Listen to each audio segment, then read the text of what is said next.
Bonjour, bonjour à toutes et à tous, bienvenue sur KTV, Kwezi FM, le 106.9 pour un temps de parole en direct à la radio et à la télévision. Notre invité ce matin, c'est le boss du SNUPP, il est avec nous. Rivo, bonjour. Bonjour, Comment ça va ce matin? comme tous les matins. C'est-à-dire? Très bien. Très bien. Donc vous avez l'habitude, vous connaissez ce plateau par cœur, vous savez qu'on a des tonnes de questions à vous poser. Passamenti est dans l'œil du cyclone actuellement. On a vu ce drame qui s'est passé il y a quelques jours du côté de Passamenti. Est-ce que pour vous, déjà on va poser la première question, il y a un lien entre la mort de cet enfant et la fermeture de l'école? Oui ou non? Si c'est pour dire que c'est à cause des enseignants ou des parents d'élèves, nous ne pouvons pas être d'accord parce que, comment dire, rappelez quand même en 2012, il y a eu un incendie dans cette école. C'est vrai. Rappelez qu'en début d'année, ça a failli encore prendre feu. Oui. Rappelez aussi que les spécialistes, les électriciens qui sont passés voir cette école récemment, depuis le début d'année, ils disent que l'école est quand même dangereuse. Donc le danger, on va dire, est tout autant à l'intérieur de l'école qu'à l'extérieur. Et donc d'abord, j'aurais dû d'ailleurs commencer là-dessus, effectivement, pour la famille et les proches de la famille de les proches de ce gamin, effectivement, ça ne peut être que très douloureux.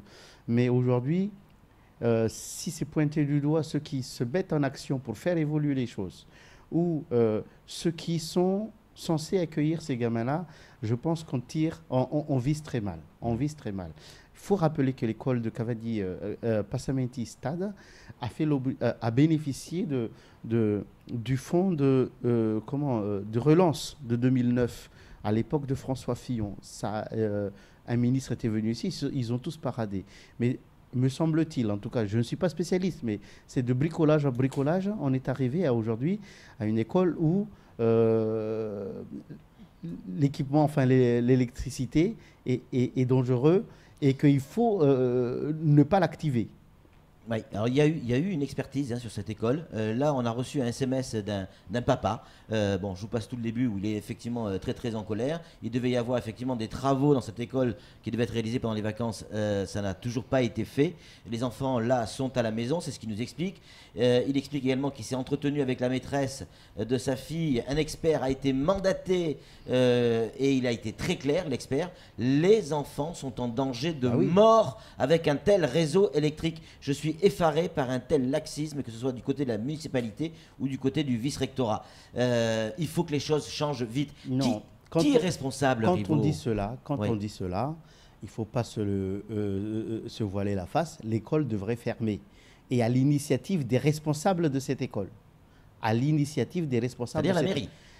Que ce soit la mairie ou le vice-rectorat, pour ne pas mettre en danger ni les enseignants et surtout pas les élèves. Oui. Donc cette école devrait fermer. Et ils sont au courant de cela. Mais effectivement, on ne sait pas où les caser. D'autant plus qu'on a dû accueillir, cette école accueille également des élèves de Tsunzu, me semble-t-il. Si on peut me contredire. Mais il me semble que... Tout à fait, et qu'aujourd'hui, nous sommes en rotation à 100% dans cette école-là. Vous comprenez? Et qu'aujourd'hui, quand on dit c'est la responsabilité des maires, rappelons surtout, et il ne faut surtout pas oublier cela, que ces écoles-là n'ont pas fait l'objet de rétrocession aux communes. Le maire de Mamoudzou est responsable de la situation, il ne peut pas fuir ses responsabilités. Par contre, ces écoles-là qui ont été construites par le SMIAM n'ont jamais été rétrocédées. Parce qu'avant toute rétrocession, il y a remise aux normes. Et ça a été le combat du SNUPP, me semble-t-il, en 2009, où nous avons demandé à ce qu'il y ait une rénovation de tous les établissements, de tous les établissements scolaires du premier degré, avant la rétrocession auprès des maires. Ça n'a jamais eu lieu. Et le chiffre qu'il faut surtout pas oublier, c'est qu'en 2011, nous avons établi 80% des écoles qui n'avaient pas l'agrément l'agrément de la commission de sécurité. C'est-à-dire que ces 80% des écoles devraient être fermées. Vous comprenez? Oui, mais dans ce cas-là, bon, ma question elle est simple, vous ne voulez pas y répondre, mais est-ce que le vice-rectorat est concerné par ça? Puisque, de toute manière, je vous dis qu'il y a deux responsables pour le premier degré. Le premier degré, c'est le chef, le vice-rectorat qui laisse les enseignants. Oui, mais si l'école n'a pas été, donnée en responsabilité à la mairie. Là, effectivement, il s'agit d'une responsabilité du maire qui a accepté, du SMIAM. Okay. Et effectivement, vous avez la préfecture qui pilote tout cela. Ouais. Oui.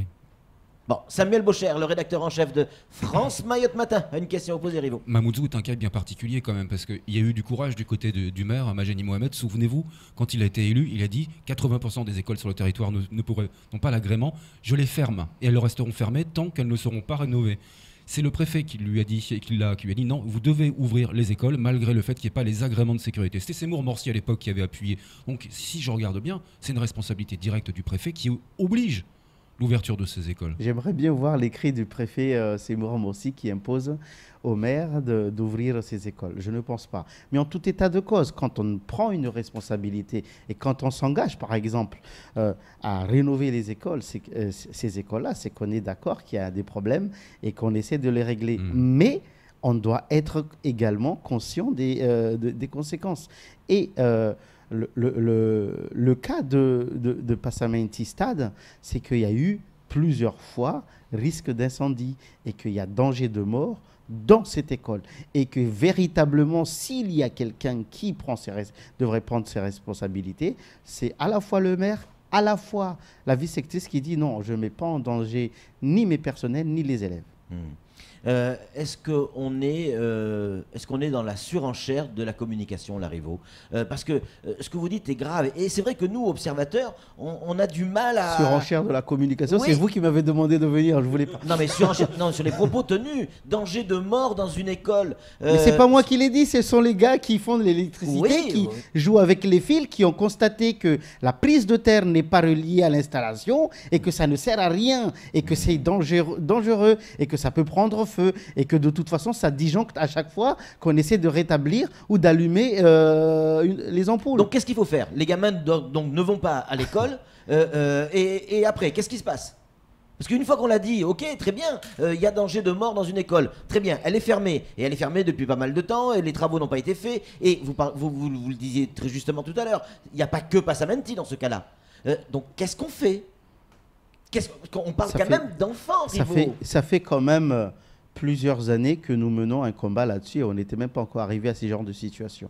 Ça fait quand même plusieurs années que nous disons qu'il faut rénover ces écoles, qu'il faut construire de nouvelles écoles parce qu'effectivement, dans le communiqué du maire, et il a raison de le préciser, l'école accueille 2 fois plus que ce qui était prévu. Et ça augmente encore le problème. Et donc, il faut reconnaître que malgré les alertes que nous avons faites, eh ben, nous sommes encore à la même situation qu'en 2012, malgré les engagements du président Hollande. Je rappelle que M. Macron, qui est désormais, enfin depuis mois de mai, notre président, il avait dit à Mayotte qu'il allait respecter les engagements de l'État. Les engagements de l'État, j'attends voir. Les constructions de salles de classe, la rénovation de ces écoles-là. Dans la rénovation des écoles, il ne s'agit pas de remettre de la peinture, rafraîchir la peinture. Il s'agit de revoir toutes les installations électriques. La question sanitaire, les toilettes et tout ça. Donc, il y a eu de l'argent qui a été débloqué pour les rénovations. Il y a eu de l'argent et apparemment nous sommes passés à 20 millions, d'accord ? Et que moi j'attends toujours, j'attends toujours voir les nouvelles salles de classe. Et quand on a 20 millions d'accordés, comment se fait-il que, par exemple, Passamenti Stade, nous sommes à cette situation-là? C'est clair, voilà. La question peut se poser. Cet argent, il est passé où? En tout cas, c'est passé où? La question que vous posez, c'est passé où? Et c'est au préfet de répondre, c'est passé où? Parce que c'est lui qui distribue désormais l'argent. Rivo, on va donner la parole à Samuel, mais est-ce qu'on n'est pas aussi dans le cadre, j'allais dire, de la suite du scandale du SMIAM? Parce que quelque part il y a scandale à ce niveau-là. Il n'a pas été au bout de son système. Le SMIAM, le préfet a décidé, enfin l'État a fait fermer le SMIAM. Il y avait des raisons. Oui. A Et priori. de toute façon, nous étions peut-être à l'initiative de cela, mais le préfet n'a pas été jusqu'au bout, puisque le SMIAM existe toujours malgré tout, et les communes participent au financement du SMIAM. Donc il ne s'est rien passé en fait. C'est juste que le SMIAM ne travaille pas et les locaux ont été récupérés par la mairie de Mamoudzou. C'est tout. Mais le SMIAM existe encore malgré tout. Il n'y a pas eu de dissolution. Ouais. Hein? Bon, ça, c'est D'accord. l'aspect juridique. Mais dans les faits, il n'y a plus rien. Il n'y a plus rien, mais surtout, et malgré nos alertes, hein, on avait bien dit, le SNUPP avait revendiqué la nationalisation temporaire des constructions scolaires. D'accord? Nationalisation, c'est-à-dire reprise en main par l'État. Et nous n'avons pas abouti là-dessus. L'État a préféré renvoyer cela, la responsabilité des constructions scolaires, au maire. Et nous, malgré nos revendications, et nous avons déjà alerté à l'époque le ministère des Outre-mer que ça n'allait pas marcher. Et effectivement, nous sommes en train de le constater, malheureusement. Samuel, une réaction. Oui, il fut un temps où on avait un sous-préfet chargé de la cohésion sociale, pour ne pas le citer, Guy Fitzer, qui faisait un point d'étape sur les constructions et les rénovations. Aujourd'hui, il n'y a plus rien. Savez-vous où on en est? Dernier point qui avait été organisé, c'était suite à la grève du mois de octobre, novembre, janvier dernier, et qu'il y a eu une réunion avant la fin du mois de janvier. Il devait y en avoir au mois de juin, il n'y a rien eu. Donc voilà, ça par contre, c'est la responsabilité du préfet qui ne convoque pas, malgré les engagements qui avaient été pris. Alors, on a une information qui nous dit effectivement qu'il y a une convention de changement de maîtrise d'ouvrage qui a été signée. C'est la mairie qui gère l'argent donné par l'État. Il y a quand même eu beaucoup de choses qui ont été faites sur... C'est la mairie qui gère l'argent donné par l'État, mais l'État donne à partir du moment où effectivement il y a eu des projets. Et surtout, la garantie qui avait été donnée par l'État, c'était qu'on ne donne pas tant que les travaux n'ont pas été faits. D'accord. C'est-à-dire qu'il faut avancer l'argent, en quelque sorte. Ou il faut faire, après on reçoit l'argent. C'est ça. Mais en tout état de cause, c'est pas géré à la guise, on va dire, librement par le maire. Ouais. Il y a de plus en plus de gamins dans la commune de Mamoudzou. On parle de Mamoudzou parce que Passamenti en fait partie. Il y a de plus en plus de gamins dans les écoles de Mamoudzou. Est-ce que ça veut dire quoi? Qu'il y a de plus en plus d'habitants à Mamoudzou? Ou alors ce sont des gamins qui arrivent du nord, du sud, de l'est ou de Petite Terre et qui viennent à Mamoudzou? Il faut aussi... Enfin, il ne faut pas oublier que même dans les zones rurales, les écoles sont surchargées. Ouais. Ce n'est pas juste phénomène de Mamoudzou. Ouais. C'est vrai aussi. Flo, Sam, une réaction? Oui, qu'est-ce que l'on ressent quand on apprend ce genre d'informations? Vous êtes enseignant, vous êtes directeur d'école, vous apprenez qu'un gamin est mort, noyé, alors qu'il aurait dû être à l'école. Qu'est-ce qu'on ressent quand on est enseignant? Mais les collègues que j'ai eus, des collègues que j'ai eus au téléphone, ils m'ont dit qu'ils sont abasourdis par cette situation-là. Mais ils craignent, et d'ailleurs des responsables du vice-sectorat de l'inspection de Mamoudzou Sud ont essayé de faire comprendre aux collègues qu'ils étaient responsables de la situation. Mais ils ne sont pas responsables de cette situation-là, puisque ce n'est pas eux qui font l'électricité des écoles. Ils veulent juste exercer dans de bonnes conditions. Ils veulent pas non plus mettre en danger les élèves qu'ils ont dans leur classe, dans leur école. Donc aujourd'hui, malgré tout, nous sommes des enseignants et nous avons notre petite part de responsabilité. De la même manière, ceux qui ont engagé l'initiative. Mais ce n'est pas de leur faute, c'est juste pour faire évoluer la situation. D'accord. Et on rappelle, hein, depuis le mois d'août, malgré des interventions du vice-rectorat, un droit de retrait des collègues, tout ça, rien n'a été fait. Alors, c'est la responsabilité de qui? Et il ne faut surtout pas dire que c'est la responsabilité de ceux qui essayent de faire évoluer les choses. Ce sont ceux qui ont pris l'engagement de s'occuper des écoles, des établissements scolaires. C'est la responsabilité de ceux qui y mettent du public. Voilà, c'est tout. Dernière question. Imaginons, on est dans la fiction. Coup de baguette magique. Voilà, on nous donne une baguette magique, plan Marshall sur l'éducation nationale, chèque en blanc, on a le chéquier, la signature, tous les chèques sont signés. Donc on a tout l'argent qu'on veut pour rénover. Mais il va falloir du temps.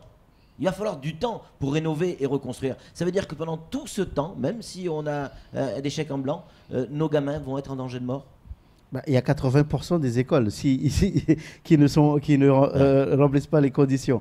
Et donc, si on obtient l'échec, moi j'aurais bien aimé avoir ces chèques-là depuis le 2011 où on s'était engagé. Mais bon, on peut toujours rêver. Même celui-ci qui dit reprendre les engagements de l'État, j'aimerais bien voir la concrétisation de cela. Mais maintenant, j'espère que le président ira jusqu'au bout de ce qu'il a dit en Guyane quand il a dit qu'il allait nationaliser le paiement des prestations sociales, minima sociaux. Hein, on peut imaginer la prise en charge aussi des constructions scolaires par l'État. Merci beaucoup, Rivo, d'avoir répondu à nos questions. C'est tout pour ce temps de parole. Tout de suite, la suite de nos programmes.